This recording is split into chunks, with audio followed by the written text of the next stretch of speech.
Diberlakukan aja undang-undang perampasan aset yang sudah disetujui oleh DPR sama pemerintah dulu, tapi lalu macet di DPR. Itu saja diundangkan. Itu lebih gampang, ya. Undang-undang perampasan aset itu kan bisa dilakukan begitu. Oke? Bapak Mahfud menilai bahwasanya apa yang disampaikan oleh Menteri Hukum itu salah kaprah, Bu. Saya kira bukan salah kaprah, salah beneran. Kalau salah kaprah itu biasanya sudah dilakukan, terbiasa meskipun salah. Ini belum pernah dilakukan kok.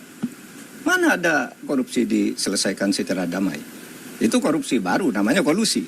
Kalau diselesaikan secara damai, dan itu sudah sering terjadi kan? Diselesaikan diam-diam antar penegak hukumnya yang ditangkap. Kalau menyelesaikan diam-diam kan banyak tuh yang terjadi. Jaksa, polisi, hakim masuk penjara kan mau menyelesaikan diam-diam. Iya toh, itu sama aja. Oke. Pak, tapi tadi Pak Andi Akasan ada menyinggung sedikit soal turunan dari undang-undang kejaksaan. Ini apakah ada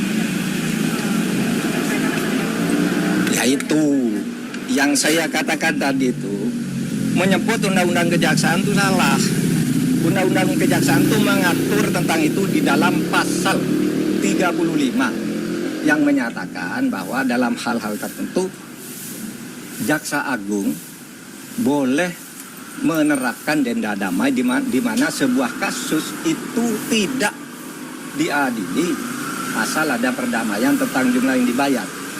Itu pasal 35 menyebut bahwa itu hanya untuk tindak pidana ekonomi. Lihat aja pasal 35 itu tindak pidana ekonomi itu ada 3. Kepabeanan, perpajakan, dan apa tadi? Dan bea cukai. Hanya itu yang boleh. Kalau korupsi lain tidak boleh, tidak pernah ada dan tidak boleh ada.